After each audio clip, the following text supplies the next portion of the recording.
मिट्टी का खरगोश। एक दिन जम्बी बंदर एक पेड़ के डाल पर बैठकर आराम कर रहा था। तभी उसने पेड़ के नीचे देखा कि बेड़ी भेड़िया और कालू सियार खुसर फुसर कर रहे हैं।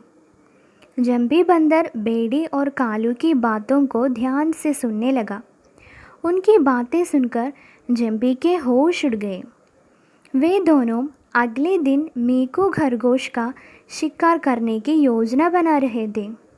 बेड़ी और कालू के वहाँ से जाने के बाद जम्बी तुरंत मीकू से मिलने के लिए चल पड़ा।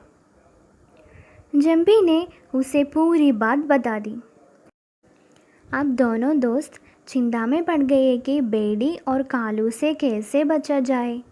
तभी जम्बी को एक आइडिया सूझा। उसने वह आइडिया मीकू को बताया। मीकू बड़ा खुश हुआ। अब दोनों मित्र उस आइडिया के अनुसार काम करने लगे। उन्होंने शाम होने तक एक मिट्टी का खरगोश तैयार किया। उस खरगोश की पूंछ उन्होंने ऐसी बनाई जो हवा में हिलती हुई महसूस हो। जब मिट्टी का खरगोश उनकी योजना के अनुसार बनकर तैयार हो गया तो वे उसे हरे भरे मैदान में ले आए। इसी मैदान में मीकू सुबह सुबह हरी मुलायम घास कुतरने के लिए जाता था। उन्होंने उस मिट्टी के खरगोश को हरी भरी घास के बीच रख दिया। दूर से देखने पर यह असली खरगोश नज़र आता था।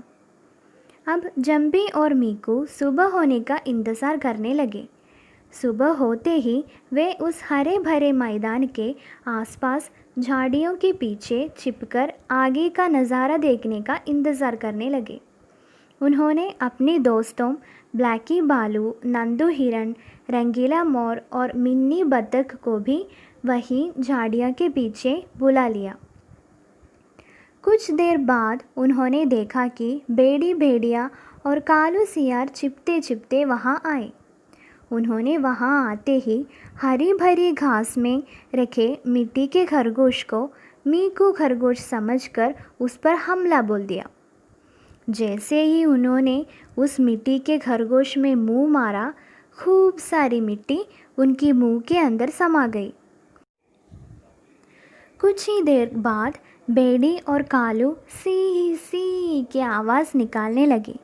वे चिल्लाने लगे, हाय मुंह जल गया, तेज़ मिर्च, पानी पानी। असल में जम्बी और मीकू ने उन दोनों को सबक सिखाने के लिए उस मिट्टी के खरगोश के अंदर तीखी हरी और लाल मिर्च रख दी थी। जब उन्होंने मुंह में भरी मिट्टी को बाहर निकालने के लिए अपना मुंह चलाया तो उन मिर्चों ने उनके मुंह में जलन पैदा कर दी। बेड़ी और कालू का हाल बेहाल हो गया। उनके मुंह और आँखों से पानी निकलने लगा। उसी समय झाड़ियों के पीछे जम्पी, मीकू, ब्लैकी, नंदू, रंगीला और मिन्नी उनके सामने आ गए।